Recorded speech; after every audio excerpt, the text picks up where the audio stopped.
Hello मेरे प्यारे दोस्तों, आप सभी का बहुत बहुत स्वागत है। देखिए, आज हम तुमको लेंस मेकर का सूत्र, जो कि कक्षा 12 का एक वेरी मोस्ट इम्पोर्टेंट फार्मूला है, ये आज हम तुमको बता रहे हैं। इसे तुम बहुत ही ध्यान से समझना और इस यानी जो निगमन दिया गया है, इसका आना वेरी मोस्ट इम्पॉर्टेंट है। हो सकता है कि ये 2024 के पेपर में 100% आए। क्यों? ये क्वेश्चन बहुत वेरी मोस्ट इम्पॉर्टेंट है। देखिएगा, आज हम तुमको इसी के बारे में बताएंगे कि ये लेंस मेकर का फॉर्मूला होता क्या है, ये लेंस मेकर का सूत्र क्या है। इसको एक नाम से और भी जानते हैं। वो इसका नाम ये है पतले लेंस के लिए अपवर्तन का सूत्र। ठीक है, पतले लेंस के लिए अपवर्तन का सूत्र।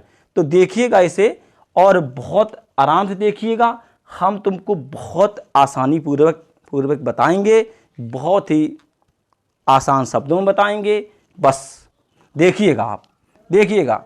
ये जो एक तुम्हारा क्या है, ये एक तुम्हारा उत्तल लेंस है। ठीक है, और ये कैसा है? ये उत्तल लेंस जो है ये तुम्हारा पतला है। ठीक, कैसा है लेंस है? ये पतला है। देखते ये बस बहुत आनंद आएगा, देखना समझना इसे बहुत, ठीक है, ध्यान से। ठीक है, अच्छा, ये जो उत्तल लेंस है ये तुम्हारा एल नाम का है। ये कहाँ पर रखा है? ये वायु में रख दिया गया। मतलब एल जो उत्तल लेंस है ये कहाँ पर रखा है? ये रखा है वायु में। ठीक है, इसके पास क्या है? दो पृष्ठ है, एक P1 पृष्ठ है, एक कितना है? एक या P2 है। एक P1 हो गया, एक क्या हो गया? P2 हो गया। इसके पृष्ठ P1 से, ठीक है, ध्यान देना, इसके पृष्ठ P1 से कितनी दूरी पर? U दूरी पर। कहाँ पे बेटा? U दूरी पर। यहाँ पे बिंदु वस्तु कौन स्थित है? O स्थित है, O। ठीक है, अब क्या करेगा? ये जो पृष्ठ है और ये बिंदु वस्तु से जो यानी चलने वाली किरण है, देखो ये गई, ये किरण चली गई। ठीक है, ये किरण जो चली तो क्या करेगा कि ये जो पृष्ठ P1 है, इस वस्तु O का जो प्रतिबिंब है तो कितनी B' दूरी पर, ध्यान देना, B' दूरी पर जाकर के I' बना देता है। कब? जब ये किरण इस प्रकार से चली जाए। ठीक, ये हो गया समझ? ठीक है, इस पृष्ठ ने P1 जो है, जो वस्तु O थी, तो इसका जो प्रतिबिंब बनाया B' दूरी पर I' जाकर के बना दिया। अब देखना, ये जब ये प्रतिबिंब बन के तैयार हो गया, तो ये जो प्रतिबिंब है इस पृष्ठ P2 के लिए एक आभासी वस्तु का कार्य करेगा। ठीक है, तो अब जब ये जो प्रतिबिंब बना है I', जब ये आभासी वस्तु का कार्य करेगा, तो ये जो पृष्ठ P2 है, तो इसका क्या, इसका जो प्रतिबिंब है कितनी दूरी पर? V दूरी पर। यहां से लेकर कितनी दूरी? B दूरी पर जाकर के कैसे I बनाएगा? कब? जब ये किरण कहां से निकले? यहां से निकले, तो ये बन गया I नाम का। ठीक, इसने इसका क्या बना दिया? I बना दिया। ये कहां बना? ये बन गया कहां पे? B दूरी पर। कितना बन गया? ये बन गया I बन गया। ठीक, अब ये बात तुमको ठीक लगी होगी, अच्छी तरीके से आई होगी समझ में। अब इसे और देखना तुम क्या कि देखिएगा, अब यहां पे तुम्हें यहां देखना है कि हमें यहां से यहां तक की दूरी पता है, लेकिन यहां से यहां तक, अच्छा, जो ये एल उत्तल लेंस जो है जो वायु में रखा है, तो इसकी मोटाई कितनी मानी हमने? T। मतलब ये T मोटाई का जो उत्तल लेंस है, ये कहां पर रखा? वायु में रखा है। तो T मोटाई का है, तो अब हमको क्या करना है कि हमें इसकी दूरी ज्ञात करना है। यहां से लेकर के कहां तक की दूरी चाहिए? हमें यहां तक की दूरी चाहिए, I' जो बना है, कि यहां से यहां तक की दूरी कितनी है। तो देखिएगा, एक बात ध्यान रखना कि जब यहां से लेकर के जब यहां तक की दूरी कितनी है? V' है, और इसकी मोटाई कितनी दी गई? T दी गई है। तो जब V' से हम T को घटा देंगे, तो इसकी जो दूरी है वो आसानी पूर्वक क्या आ जाएगी? निकल के आ जाएगी। ठीक है ना, V' से कितना घटा दिया हमने? T घटा दिया, तो ये आगे निकल के। अब देखना आगे देखना क्या होता है। तो देखना, यहां पे हम यहां बोलेंगे कि माना L उत्तल लेंस वायु में रखा है। ठीक है, अच्छा, जिसकी यानी मोटाई है वो दी गई कितनी? T दी गई है, और इसकी जो वक्रता त्रिज्या है वो एक R1 है, एक क्या है? एक R1 और एक R2 है। ये बात ध्यान रख लेना। अब देखना, इसके पृष्ठ कहां से? P1 से U दूरी पर बिंदु वस्तु O स्थित है। तो ये जो पृष्ठ P1 है ये इस वस्तु का प्रतिबिंब B डैश दूरी पर जाकर के I डैश बना देता है। अब क्या है कि ये I डैश जो बना है यानी दूसरे पृष्ठ जो है P2 के लिए आभासी वस्तु का कार्य करेगा। तो ये क्या करेगा कि ये है जो इस वस्तु का जो है प्रतिबिंब है B दूरी पर जाकर के क्या बना देगा, I बना देगा। क्या बना देगा, I बना देगा, राइट। अब देखिए यहां पे ये देखना, यहां पे हम लिखेंगे अपवर्तन के सूत्र से, वो तो तुम जानते हो, अपवर्तन के सूत्र से, अपवर्तन के सूत्र से ये होता तुमको होगा याद n/v। ठीक है, अब हम ये v नहीं लिखेंगे यहाँ पे क्योंकि इनकी दूरी कितनी b डैश दी गई, यहाँ लिख दिया -1/u बराबर n-1 कितना r, क्योंकि इसके लिए पृष्ठ, ठीक, P1 के लिए। अब ये देखिए I डैश बन गया ये जो है, तो यहाँ लिखेंगे कि जो यानी प्रतिबिंब, जो तुम्हारा प्रतिबिंब जो I डैश है यह पृष्ठ है जो यहाँ पे पृष्ठ P2 के लिए, ठीक है, पृष्ठ P2 के लिए आभासी वस्तु का कार्य करेगा। किसका कार्य करेगा, ये आभासी वस्तु का कार्य करता है। ठीक है, तो ये करता, यह पृष्ठ जो है, यह पृष्ठ है, इसका प्रतिबिंब जो है, इसका प्रतिबिंब जो है कहाँ पे, V दूरी पर, कितनी दूरी पर, B दूरी पर I बनाता है, I बनाता है। ठीक, V दूरी पर क्या बनाता है, I बनाता है। तो फिर आएंगे, फिर लेंगे अपवर्तन के सूत्र से, अपवर्तन के सूत्र से।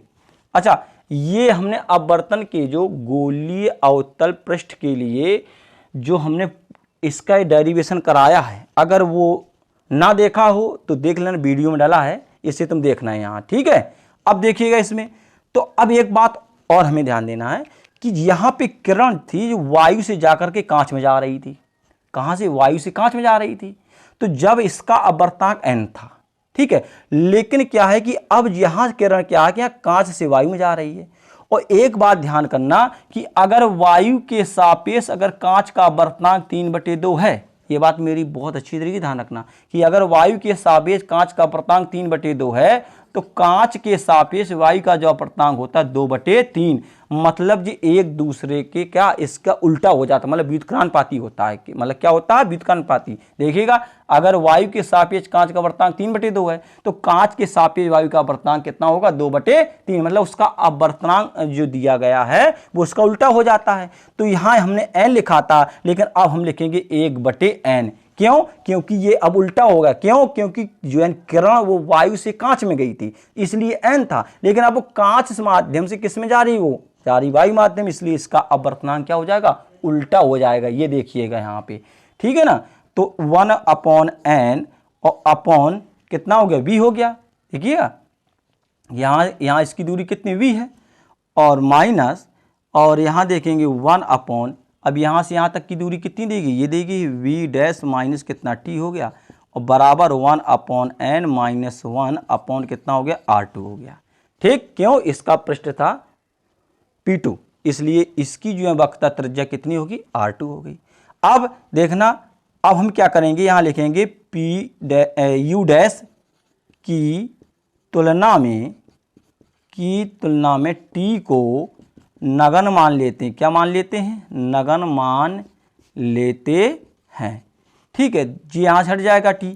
अच्छा, ये यानी संख्या दी गई है यहाँ पे, देखना 1/n अपॉन v, तो जब इसका यानी गुणा करेंगे तो ये कहाँ जाएगा, ये नीचे आ जाएगा, इसके कहाँ जाएगा, इसके नीचे आ जाएगा। तो 1/nv - 1/v डैश बच जाएगा। क्यों लिखा है, v डैश की तुलना में t को नगण्य मान लेते, मतलब ये t जो है 0 के बराबर हो गया, इसलिए हट गया, v डैश मिला अपॉन। यहाँ देखना, इसको अगर तुम चाहोगे हल करना तो देखिए यहाँ पे, यहाँ देखना 1/, यहाँ देखना 1/n-1 लिखा है, इसके नीचे 1 मान के जब n का एलसीएम लेगो तो इसका गुणा यहाँ हो जाएगा, इसका गुणा यहाँ हो जाएगा, तो 1 एकम 1 हो जाएगा, n एकम कितना हो, n हो गया। ठीक है, ये तो यहाँ लिखेंगे 1 - n अपॉन, और जो n था ये n कहाँ जाएगा, r2 के स्थान में आ जाएगा।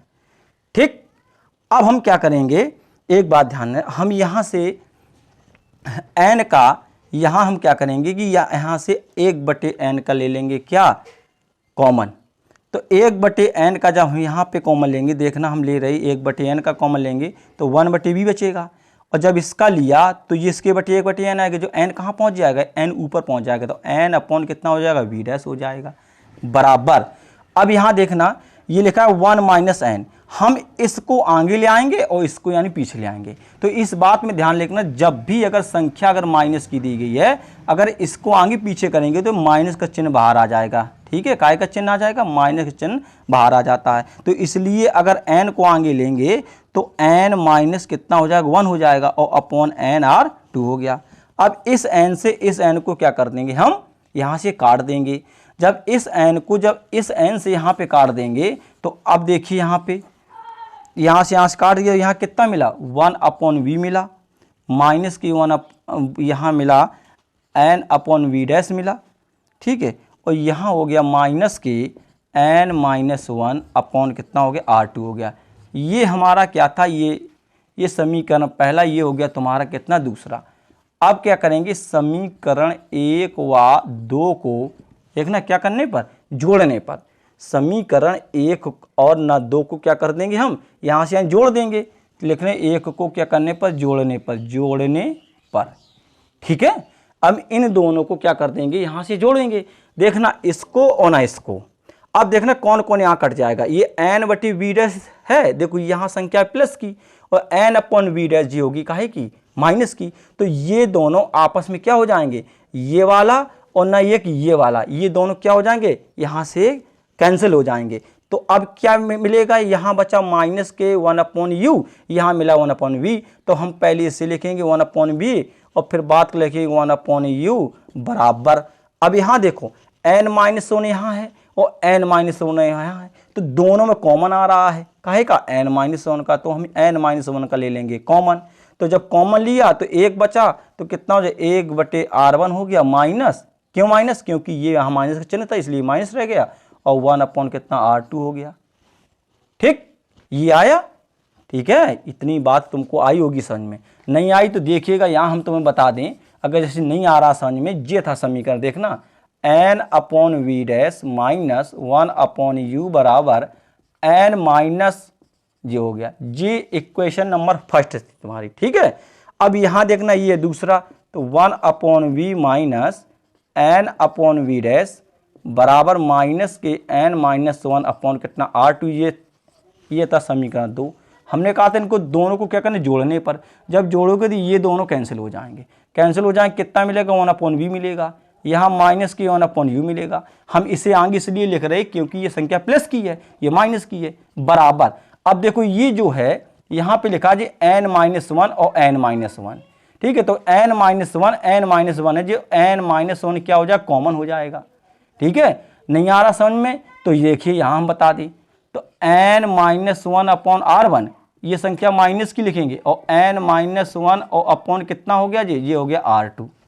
ठीक, अब हम यहाँ ऊपर से n-1 का क्या ले लेंगे, कॉमन ले लेंगे। जब कॉमन लेंगे तो यहाँ पे 1/r1 बचेगा और 1 कितना r2 बचेगा। अब आया समझ में।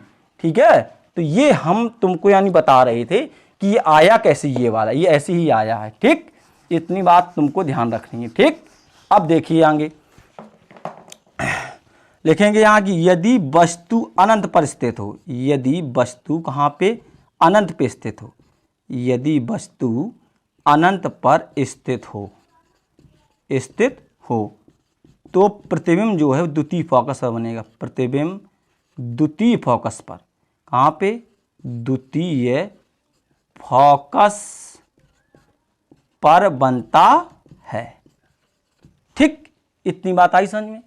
ये अगर वस्तु अनंत पर स्थित होती है तो यानी तुम्हारा प्रतिबिंब कहाँ बनेगा, द्वितीय फोकस पर बनता है। u बराबर हो जाएगा इन्फिनेटिव और v बराबर आ जाएगा कितना, f। अब तुम कहोगे ये यहाँ पे आया कैसे, u बराबर इन्फिनेटिव और v बराबर f। तो देखिएगा इसके लिए, देखिए यहाँ पे, देखिए यहाँ पे हम तुम बताएं, अब जब हमने u बराबर इतना माना, ठीक है, और v बराबर f, जी आया कैसे, तो देखिएगा हम इसमें रखेंगे फॉर्मूला, जी है सामने, ठीक दिखाई दे रहा हो, जो फॉर्मूला होता है लेंस का 1/v माइनस 1/u बराबर 1/f। ठीक, अच्छा यहाँ देखेंगे 1/v है और यहाँ पे u का मान कितना दिया गया, इन्फिनेटिव दिया गया। जब इन्फिनेटिव 1/f तो 1/इन्फिनेटिव का मान 0 होता है, ये बात ध्यान, इसका मान कितना होता है, 0 होता है। तो 1/v अब 0 है तो क्या बचा ना कुछ, 1/f बचा। तो इसका त्रियक गुणा करेंगे तो कितना आ जाएगा, v बराबर f ही तो आ जाएगा। f यहाँ देखना ना, इन दोनों को आएगा, इसलिए v बराबर f।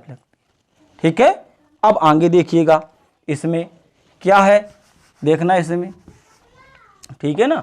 अब ये जो निकल के आया u बराबर अनंत था और v बराबर कितना f। अब हम ये दोनों मान उठा के यहाँ पे यानी रखेंगे तो देखना, तो 1/v है तो v के स्थान में कितना हो जाएगा, f हो जाएगा। तो हमने ये यहाँ पे उठा के रख दिया। ठीक है, अब यहाँ पे कितना यहाँ रख गया हमने, हमारा हो गया कितना अनंत।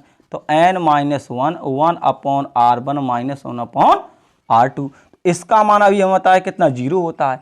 तो हमें यहाँ कितना मिला 1/f बराबर n-1 और 1/r1 माइनस 1/r2। ये जो होता है ये तुम्हारा जो निकल के आया इसे ही हम कहेंगे लेंस मेकर का फॉर्मूला। यही होता है लेंस मेकर का फॉर्मूला, इसे हम कहते हैं पतले लेंस के लिए अपवर्तन का सूत्र। ये जो निकल के आया ये वेरी मोस्ट इम्पॉर्टेंट है, इसको देखना, इसको लगाने की बार बार यहाँ प्रैक्टिस करना बहुत मोस्ट इम्पॉर्टेंट है। हो सकता है कि 2024 की बोर्ड एग्जाम में ये 99% तुम्हारे पेपर में आ सकता है। पढ़ते रहिएगा, मस्त रहिएगा। धन्यवाद।